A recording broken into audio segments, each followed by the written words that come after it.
Hi everyone, welcome to APQC's August KM support call. My name is Darcy Lemons. I am a senior advisor with APQC and I also happen to be APQC's product manager for the KM Capability Assessment Tool and process. Joining me today is my colleague Zakia Ellis, who's working in the background to ensure everything runs smoothly.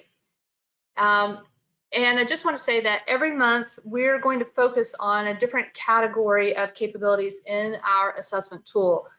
We record each of these sessions so you can find the sessions from the previous months on APQC's YouTube channel, and we'll send you a link to today's session early next week. We are going to focus today on the capability of KM approaches and tools. So we'll talk about the different capabilities that make up that particular area of the assessment tool, and we'll also talk about some of the benefits of assessing the maturity of your KM programs, as well as some decisions that you'll need to make as an organization with regard to KM maturity in your organizations. Okay, all right, well, let's get started. I always have this trouble with my, all right, wow, let's get started. So APQC's KM Capability Assessment Tool is comprised of 4 macro categories that organize into 12 capability areas, and you can see that here on the screen. So the macro categories of strategy, people, process, content, and IT. Today, we're going to be focusing on the KM approaches and tools capability. In previous calls, we've talked about strategies and objectives and business case and budget. We've also talked about resources, governance and leadership, change management, and communication. My apologies. Anyway, so today the focus will be on KM approaches and tools.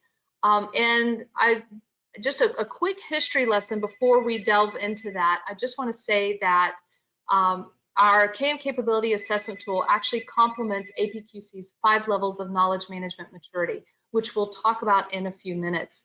The maturity model and the KM Capability Assessment Tool were developed about 12 or 13 years ago in collaboration with 6 or 7 APQC member organizations that represented a number of different industries. And we used and leveraged the wisdom and experiences of the individuals representing those organizations, as well as Dr. Carla Odell and Dr. Bill Curtis, to build and develop these tools, and they're based on best practices. And one of the great things about it is it's really stood the test of time. So, you know, as we've leveraged this tool over the past a little over a decade now, we've really found that these capability areas and the best practices that they're built on are in a lot of ways evergreen and timeless.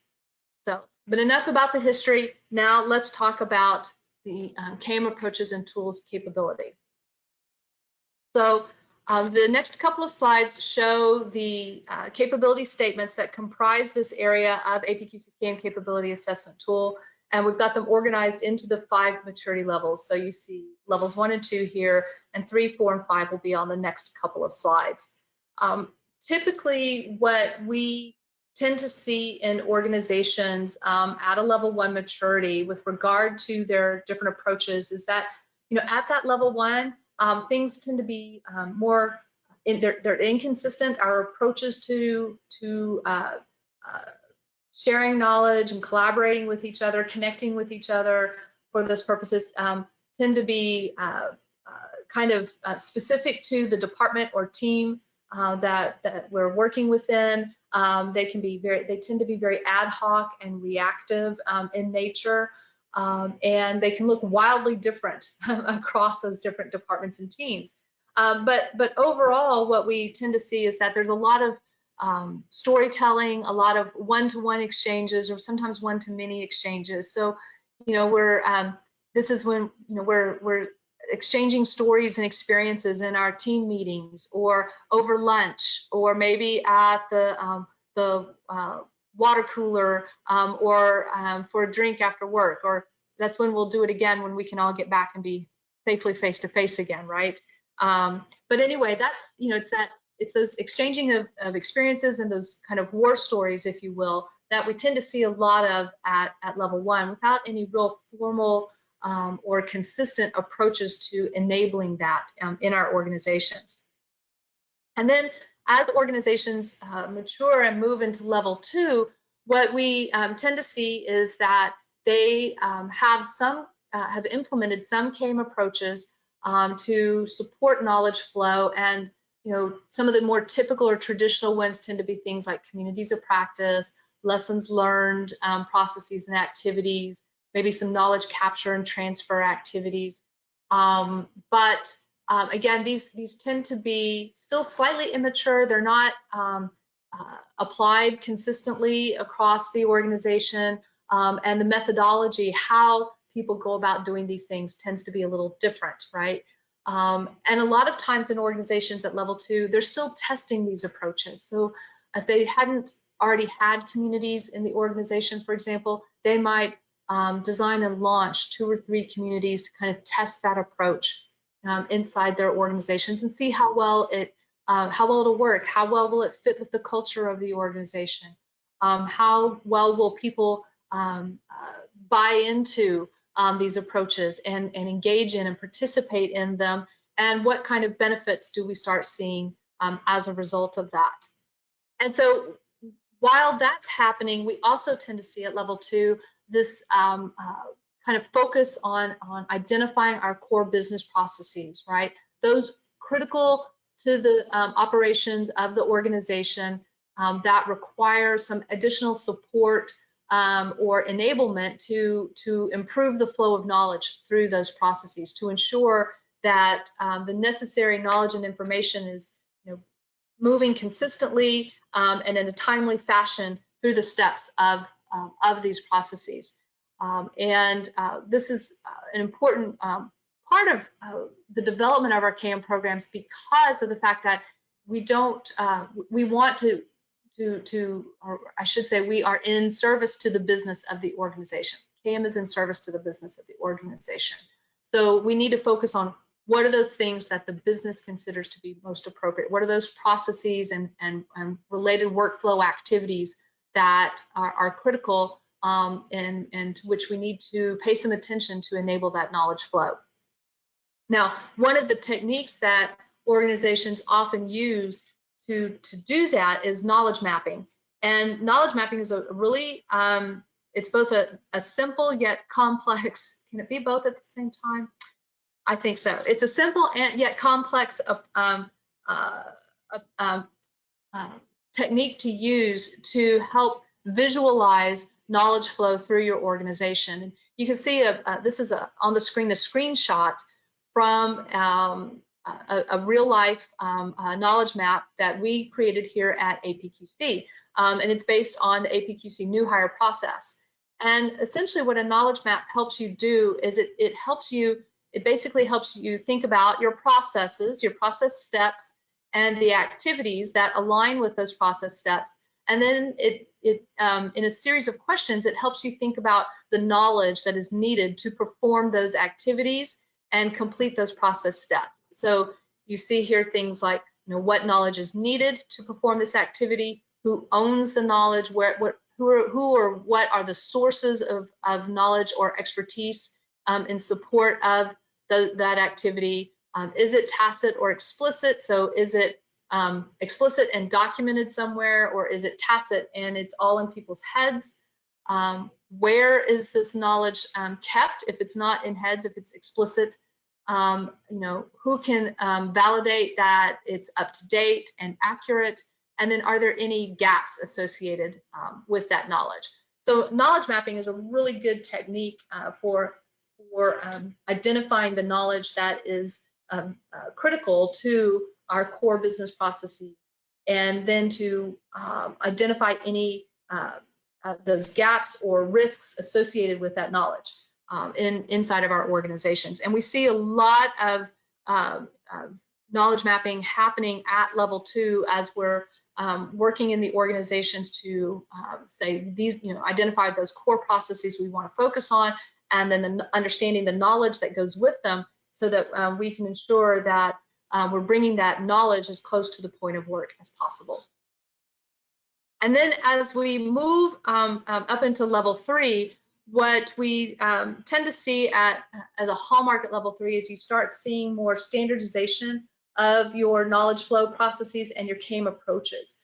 So you start seeing where we've tested and piloted a few things at level 2, and we captured our lessons learned, we improved our approaches and methodologies, so that now we can apply them consistently across the organization.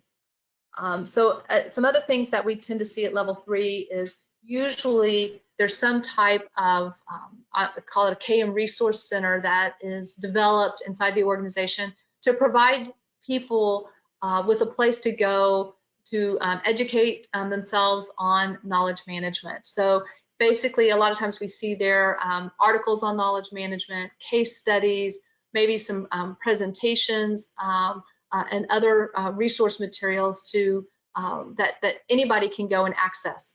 Not just the CIM team, but anybody out in the business who might also be who might also want to learn more about knowledge management. We also tend to see that this is at level 3 a lot of times where the CIM core teams kind of take a pause and take a moment and assess the maturity of their CIM approaches and knowledge flow processes and resources inside their organization, whether they're using APQC's CIM capability assessment or something that they've built in-house or something that they found online. But they tend to take that moment, if you will, to do this assessment and establish that baseline. They say, here's where we are now. Here are our known strengths. Here are opportunities for improvement. And then you can make some plans and some decisions based on doing that type of assessment. We also tend to see, again, the use of more replicable knowledge flow processes and approaches. So basically repeatable, reusable, that standardization, that consistency means that now we may have started with communities of practice in one part of the organization, but we've gotten some experience behind it. We've got a really good methodology for how to identify the need for communities, build a community, launch it, and sustain it. So now we can take that, what we've learned from this one part of the organization, and begin to apply it in other parts of the organization, whether that's for communities, or it might be, y'all might be focused on lessons learned or best practices in your organizations, or critical knowledge capture and retention, something along those lines. So we've got these repeatable, standardized processes that we can now leverage across the different audiences that we support inside our organizations. And one thing that has really helps the CIM teams at this level is really understanding those knowledge flow processes and the enablers and infrastructure that support them. Here, what you see is APQC's knowledge flow process. And the knowledge flow process starts over here on the right with create, and it flows all around the cycle up to use. And one of the things that we have to keep in mind is that ultimately the intent for knowledge management is to enable knowledge flow. So we need to understand what that looks like in our organizations. And it might look a little different depending on which part of the organization you're working in, what processes you're focused on, the people that you're working with, the culture of the organization, the business model. All of these things influence how knowledge flows through our organizations. But ultimately, what we want to do is we want to get around to that, to the use, right? Because if people aren't using or reusing knowledge, then we're not doing something right. And we're not getting the value out of the approaches that we've implemented and the processes, the people resources that we might have put into place. We're not getting the value out of those that we should be if people aren't using or reusing that knowledge that we're trying to enable to flow across the organization. Some organizations use, ours is a 7-step process. Yours may be a 4-step process. I know one that has a 5-step, another organization has a 3-step process. So whatever it looks like in your organization, it's really important to talk to people, understand what their knowledge flows look like, and how those knowledge flows relate to then the business processes. And are they kind of overlaid with each other and never the twain shall meet? Are they in alignment with each other? And there's some maybe, some points of intersection, or are they truly integrated with each other? Because that can help us make some decisions about those CAIM approaches. It can help us make decisions about the resources that we need, both from a people perspective and a tool perspective and a technology perspective, and ultimately to bring all of that to enable us to bring knowledge to the point of work for the people that we're supporting inside our organizations. So moving into level 4, then what we tend to see at level 4 really is that we've got our foundational approaches and processes in place. We've standardized them. They're repeatable. We can lift and leverage them in any part of the organization. And now what we really want to do is start optimizing those to improve our ability to compete, essentially, the ability of our organization to compete in the marketplace. And so some of the capabilities for level 4, now that we have those CAIM approaches and knowledge flow processes in place, what we tend to see is that our CAIM teams now are continuously looking for ways to improve those CAIM approaches and knowledge flow processes. So they're, how can we build on them? How can we strengthen them? But they're also looking for new approaches to bring into the organization. So they might be reading articles online, they might be attending conferences, they might be benchmarking with other organizations to kind of keep an eye out on what are some of the new trends in knowledge management that could be brought in to the organization and tested to see how well they'll fit inside your own organization.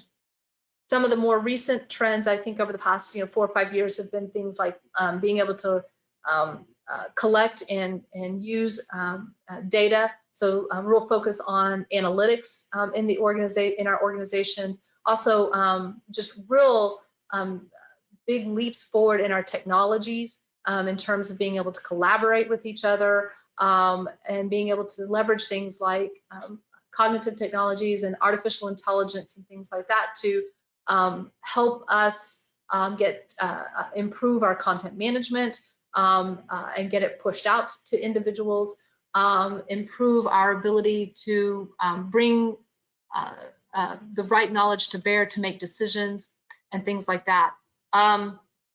MITRE is a great example of an organization that they not only they have communities, they have a lot of the standard or typical CAIM approaches in their organization, but one of the things that they've really done is they've taken that they've really taken it to a whole new level where they've integrated knowledge flow and their CAIM approaches into their project management methodology at their organization, and to the point where with the use of some AI and cognitive technology behind the scenes, their systems are able to push content and knowledge to people, for example, their project managers based on where they are in their project flow. So it might say something like, hey, Darcy, I see you're starting a new project focused on XYZ.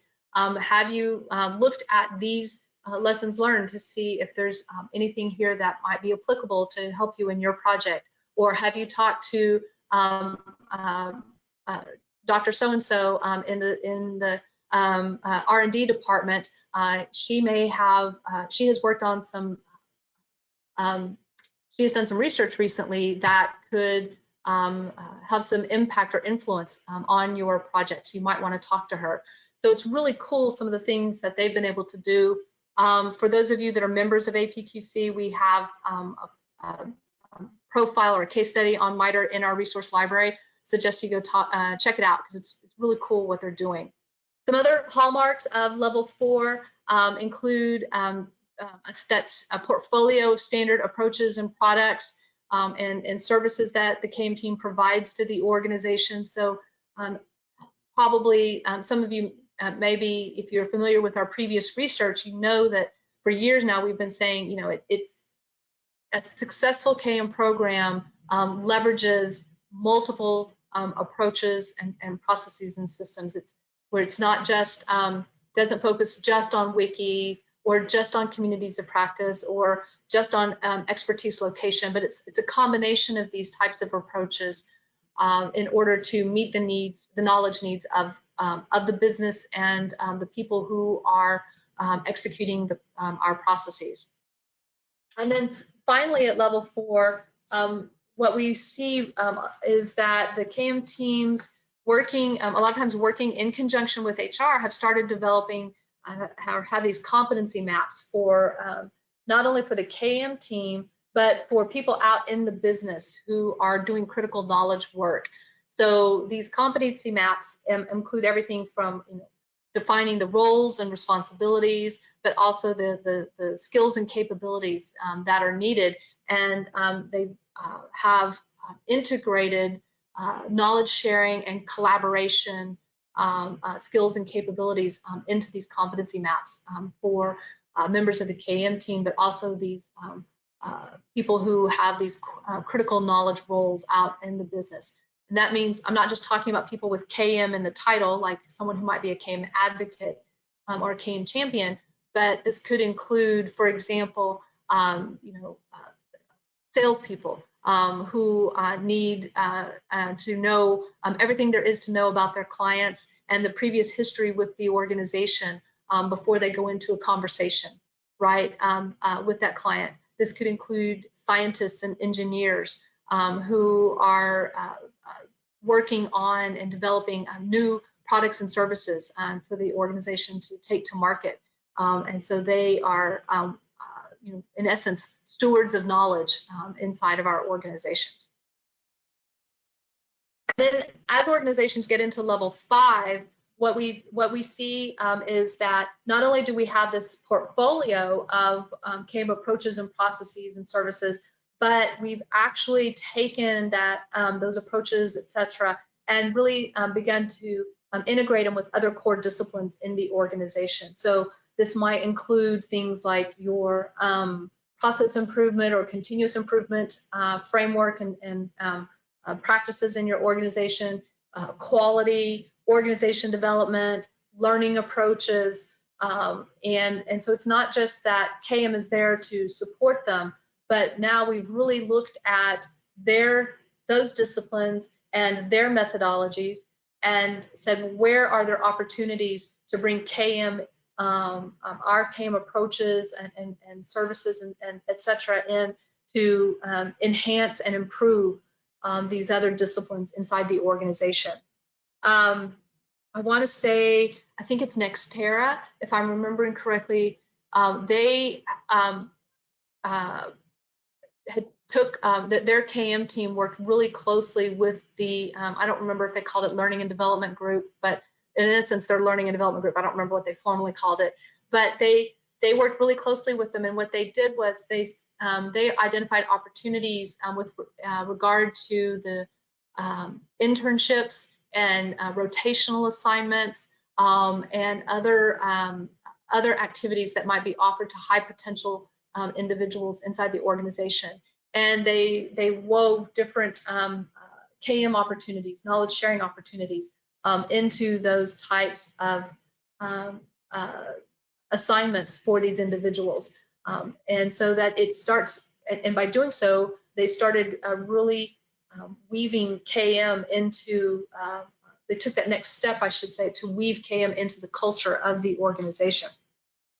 Nalco Water did they had a huge focus on quality, and so they have married their KM with their quality and Six Sigma efforts inside their organization.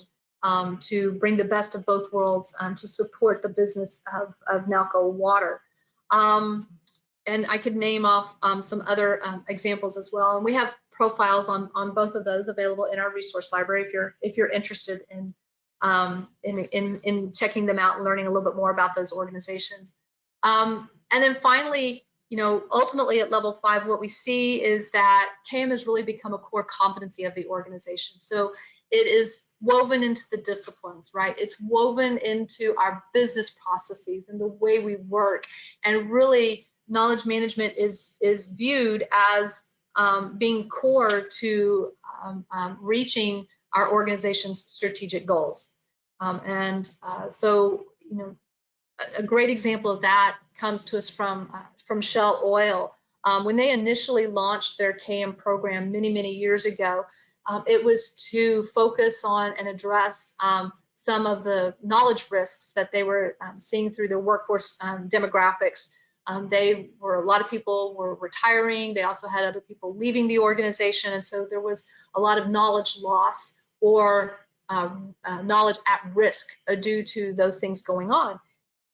So that was where they started. Now, over the years, they've expanded the focus of the KM program to the point where now the KM core team really supports frontline individuals and helps them in terms of improving their capability development. There are KM approaches in place to help reduce the time to competency for engineers, and as well, KM supports organizational development through integration with their continuous improvement framework inside their organization. So really at Shell, they truly see that knowledge management is aligned with and integrated into their business and people strategies at that organization. They're a great example of that capability at level 5. All right, so we've talked about the 5 levels for KM approaches and tools inside the capability statements at the 5 levels for KM approaches and tools. And so now I want to, oh, I forgot I put this in here. Okay, so I put this image in here. I put this image in here because I wanted, just for anybody who might not be familiar, when we talk about a portfolio of KM approaches, what we're talking about is some combination of approaches that you might have inside your organization, right? So one of the best practices that is really a timeless best practice is that you do have this portfolio, that you're not focusing just on one approach above all others or to the exclusion of all others. And organizations with really successful KM programs, they have some combination of these things in their organization. So they have self-service capabilities, and that could be things like wikis and content libraries loaded with lessons learned and best practices, or technical documentation. They might have process-based approaches where they are leveraging and integrating things like lessons learned activities. They're integrating those into their product development processes or their project management processes, things like that. Communities of practice and best practice transfer. So some combination of these. Forgot I put this in here. Anyway, so I just wanted to put that in there to illustrate what I meant by a portfolio of KM approaches. So now moving on to APQC's 5 levels of knowledge management maturity. This is where I firmly believe you all have a decision to make. And that decision is, what level of maturity do we aspire to? Do we want to be level 3, level 4, level 5? I can tell you that most organizations that I work with, they get to level 3. They have their standardized KM approaches and processes that are repeatable and reusable across the organization.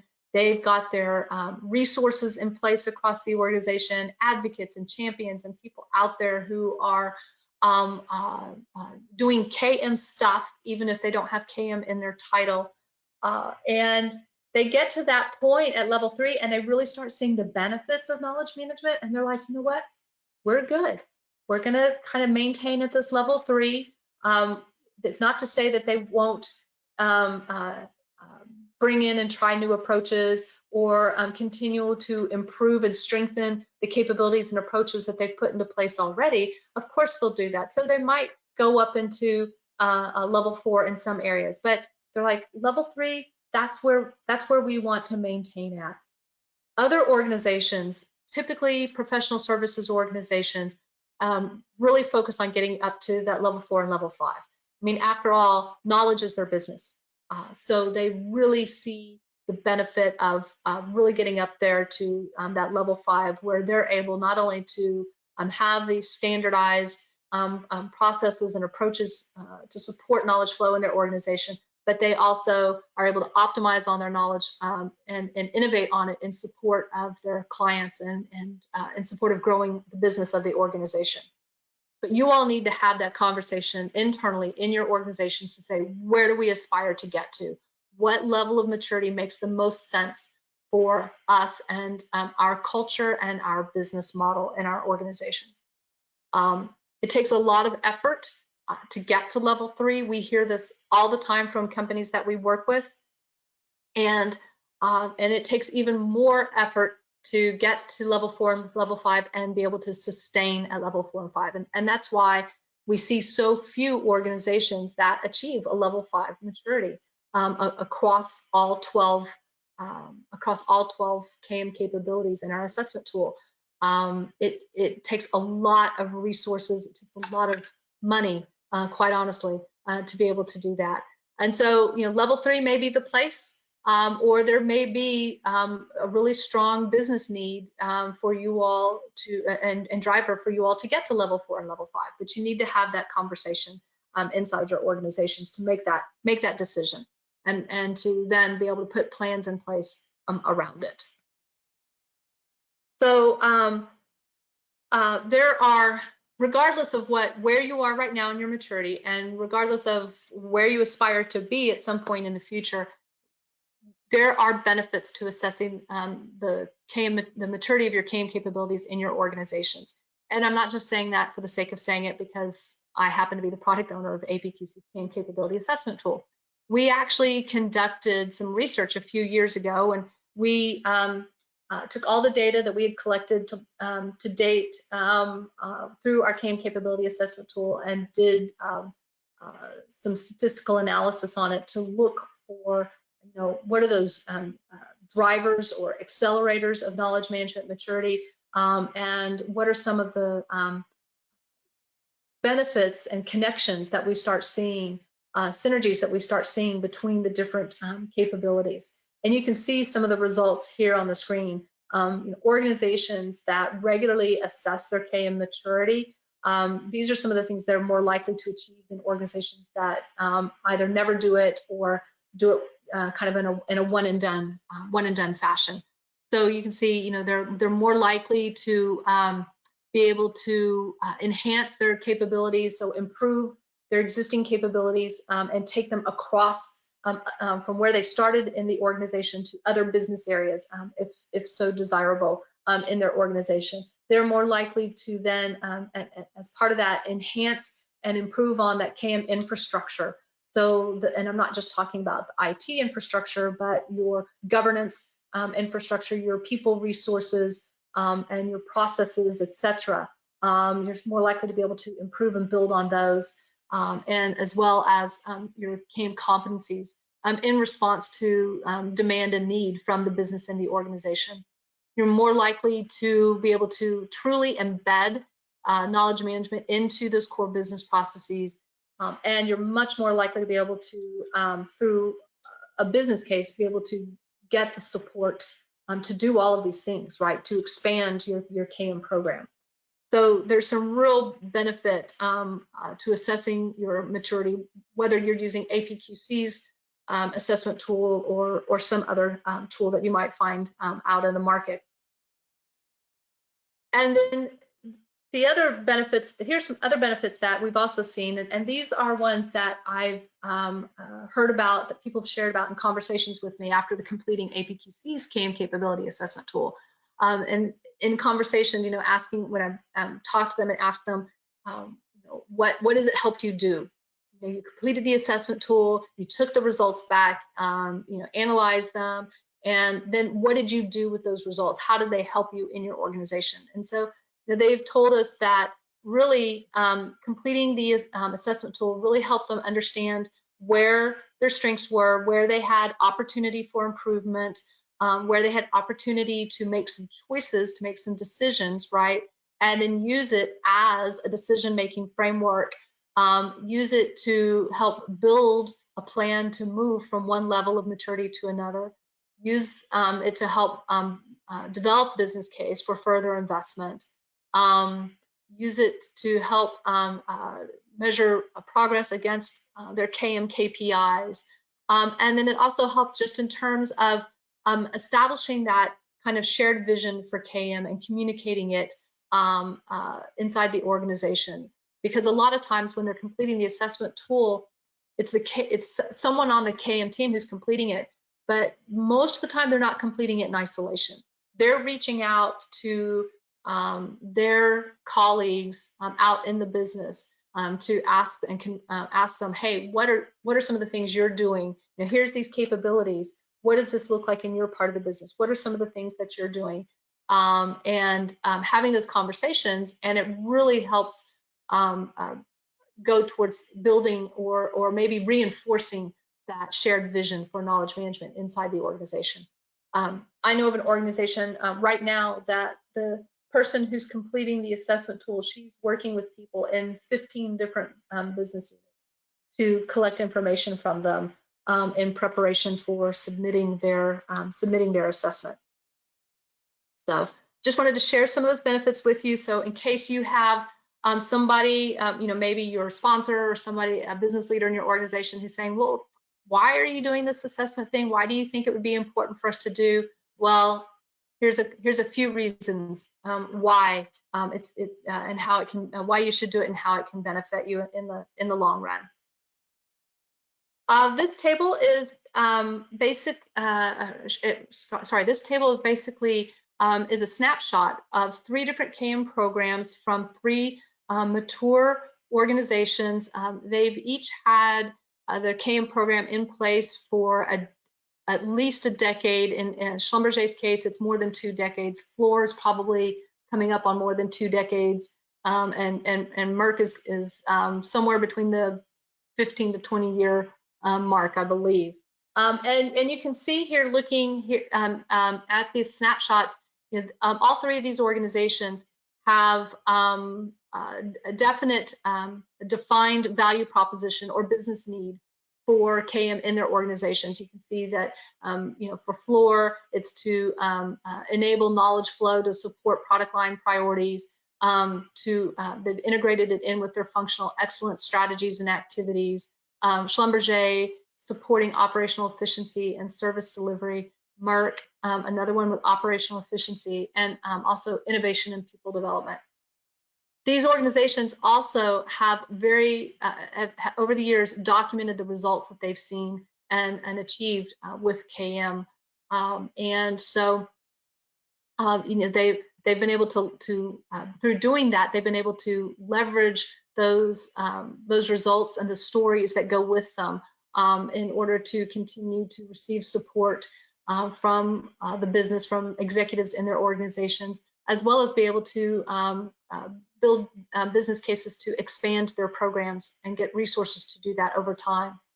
And then the final thing I want to point out here is this kind of middle column, the knowledge management approaches. Each one of these organizations has that portfolio of KM approaches, right? So everything from communities of practice to service desks to things like knowledge retention and transfer, or ROC at Merck, and after action reviews.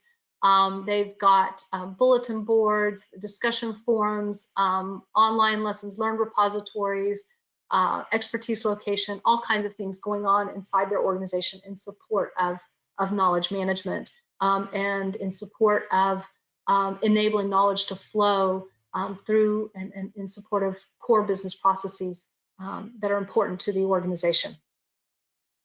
So we have profiles on all 3 of these organizations also in our resource library.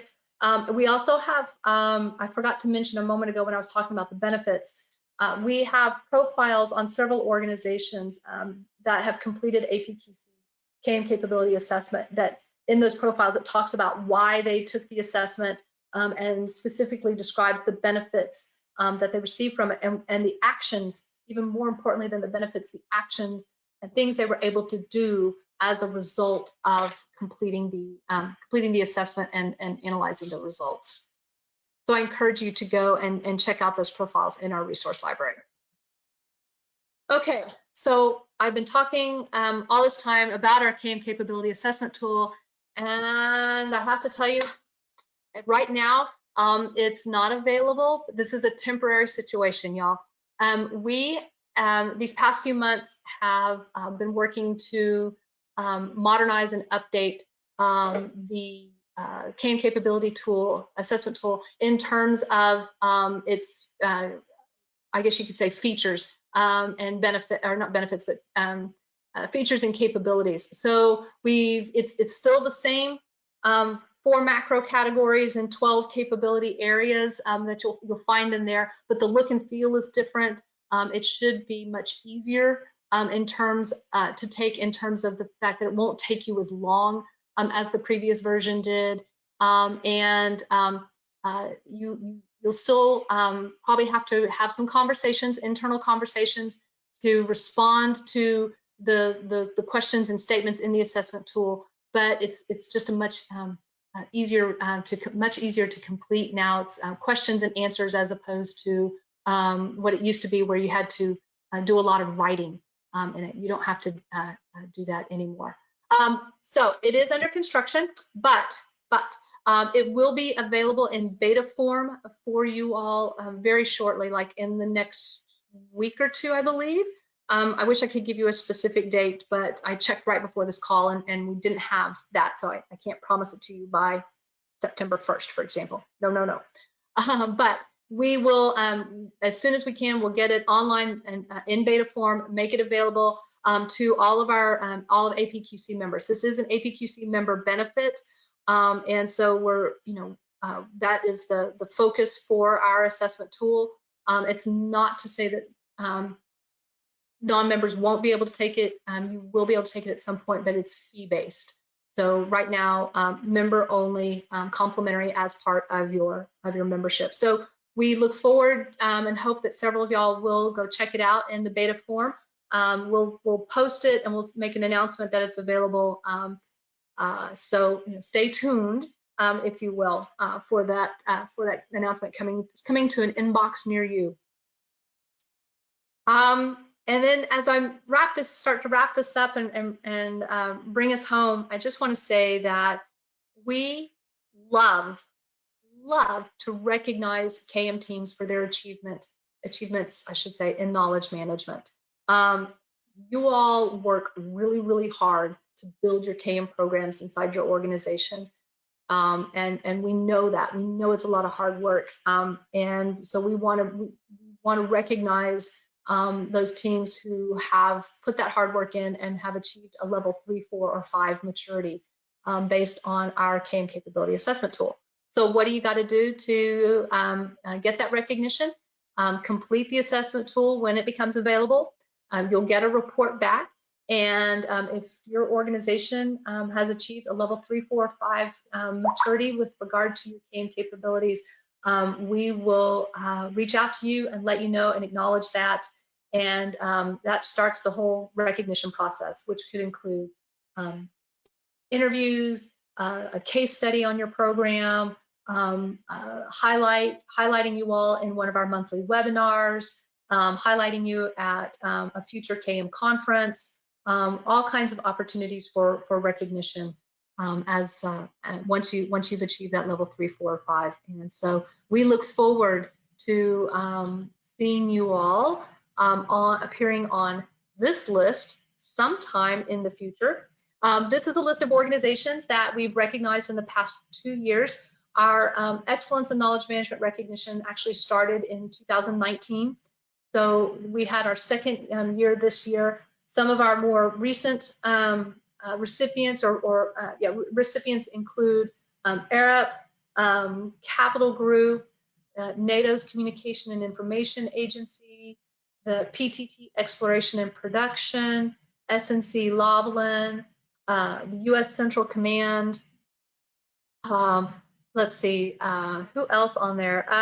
Mercer, Cognizant, and Tata Steel, among others. I think there are probably a couple of them I left off. But anyway, love to see your organization's name appear on this list sometime in the next year or two. So, we're encouraging you all to take that time to do that assessment, not only, as I said, for the benefits we discussed earlier, but so that we, APQC, can recognize you all for all that you've achieved in knowledge management. All right, home stretch here. I think most of you have probably heard the phrase, what gets measured gets done. And that is so true, whether we're talking about knowledge management or we're talking about some type of process improvement or quality or whatever it might be in our organization. But our behaviors are driven by measures, right? In the business world, at least. And so most organizations that invest in knowledge management, they track how many people are participating in their different CAIM approaches and who are using the CAIM systems and processes and using the CAIM tools that are out there. They track and monitor how well their tools and approaches are working, the efficacy and efficiency of those tools, and they also look at whether their their CAIM activities and efforts are generating some type of positive return on investment for the organization. What surprises us, though, is that according to our data, only about 23% of the participants in our CAIM capability assessment tool support their programs with by performing assessments on a regular basis and doing some benchmarking and analysis of the maturity and strength of their CAIM capabilities and programs in their inside their businesses. That 23%, though, those organizations that fall into that 23%, they outperform their peers on several important CAIM capability areas, including things like ensuring alignment of knowledge management to business strategies in their organizations, the ability to identify barriers to knowledge sharing and then address them and either eliminate those barriers or at least minimize them to better enable knowledge sharing and knowledge flow in their organizations. And also the expansion and continuous improvement of their CAIM programs. So assessing the maturity of your CAIM programs really does matter. It really does make a difference, not only for you as members or people in those CAIM core teams, but for your organization overall. So I've mentioned throughout the conversation today that we have I've talked about several profiles, of Shell, of MITRE. We have profiles of Merck, Fluor, Schlumberger, U.S. Army, ARDEC. We have profiles on the majority of organizations that that we have recognized through our Excellence in CAIM program. We have profiles on most of those organizations. So, go in to our resource library. For those of you who are members, you have complete access. If you're an APQC member organization, you have complete access to our resource library and all of our CAIM resources that are in it. That includes all those profiles. It also includes articles like Accelerators of Knowledge Management Maturity. This article is actually a subset of the complete Accelerators report. So if you like the article and want to learn more, you can click on the link in it and get to the full report. We also have, for those of you who might be wanting to do some knowledge mapping in your organizations as a first step in identifying some critical knowledge, we have a whole collection of resources on Introduction to Knowledge Mapping that has tips for knowledge mapping on how to do it, best practices, and a couple of editable templates in there.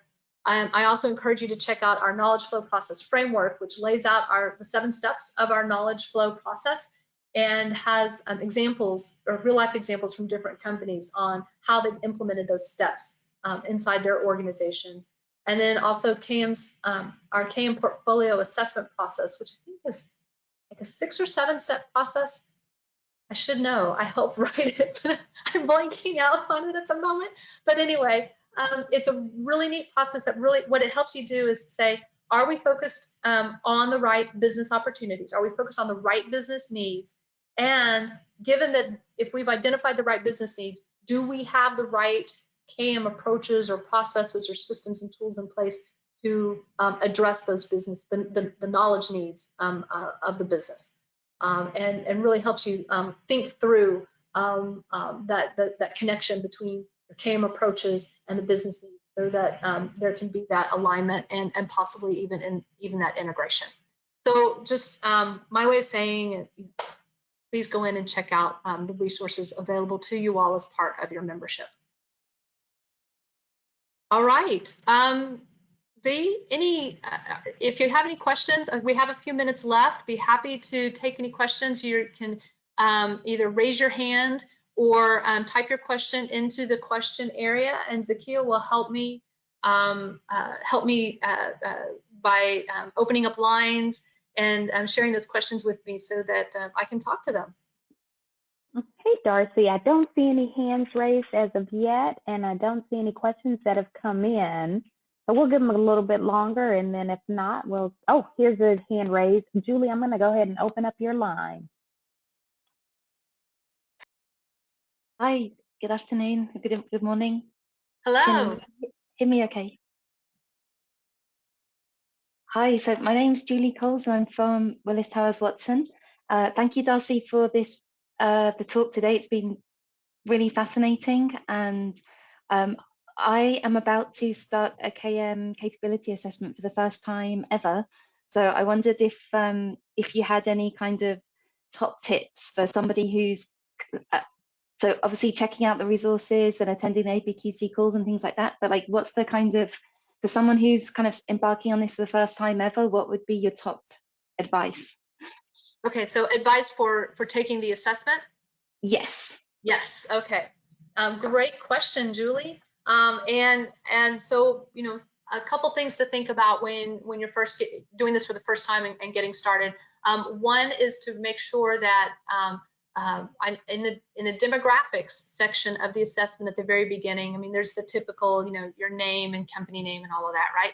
But one of the things that we ask about is the scope of your KM effort. So in other words, are you doing KM and supporting a particular business unit? So are you, it's kind of a local scope, or is it something that's more enterprise-wide? And we'll ask you to define that scope. And so I would say one of the things to think about then is, what is the scope of our program, so that you can respond to that question. One of the reasons we ask that question is then in our assessment and in the report that you'll get back, it helps ensure that it's peer-to-peer, right? We'll be able to compare your organization's results blinded with other organizations in terms of that scope and things like your geographic region and size, number of employees in the organization and things like that. So I would say, consider your scope for the demographic purposes.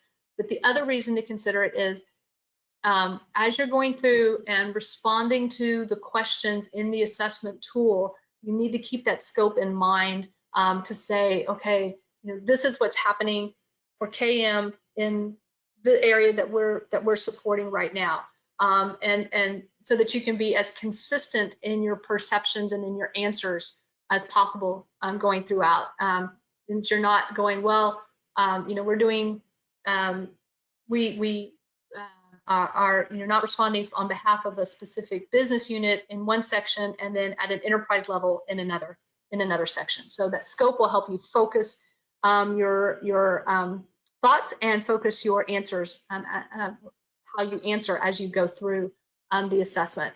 The other thing to think about or to consider as you go through is, the assessment really is a reflection of the current state of knowledge management in your organization, the as-is state. So as you're answering, be as brutally honest as possible to say, are we doing this? Kind of that mental conversation that you might be having with yourself, or you might be having a conversation with 2 or 3 people that are helping you complete the assessment. Are we doing this? And let's use one of the capabilities from today. So, do we have a standard portfolio of KM approaches that we offer? I want you to think about that honestly and say, yes, we do. And there's going to be some options that you can check off. It's not just a simple yes or no. There's actually a range of answers that you will be responding or selecting from among. And I say that because you want this to reflect the as-is state, not future or to-be state. Oh, we don't have it right now, but we're going to by end of year 2021. So your response at that point to that particular question, do you have a standard portfolio or portfolio of standard KM approaches, would be no, because it's not in place at the time you're taking the assessment. So keep that in mind. And I'd say this not only to you, Julie, but to anybody and everybody on the call. The assessment really needs to reflect that that as-is state. If it doesn't, if you mix the as-is with the future in there, the results are going to be skewed, and it won't be helpful to you in terms of being able to leverage those results to make some decisions for your program.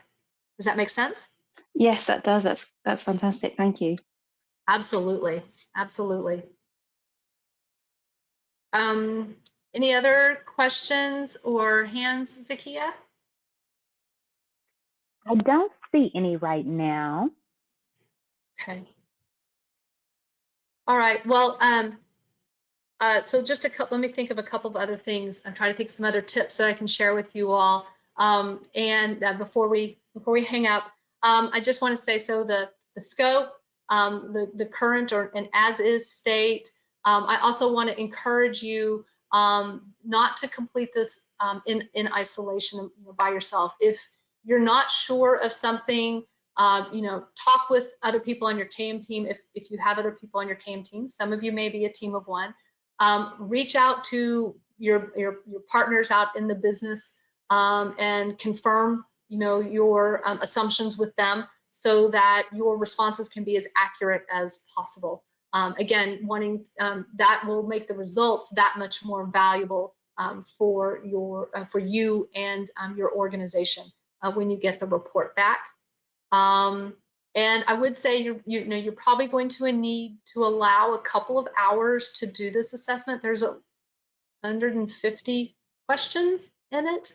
And so, if you think about you're doing some critical thinking while you're doing it, don't rush through it. Reach out to people, have some conversations as you need to. There's no time limit. Once you start it, it's not like you have to complete it in an hour and then submit it. You can take as long as you need to.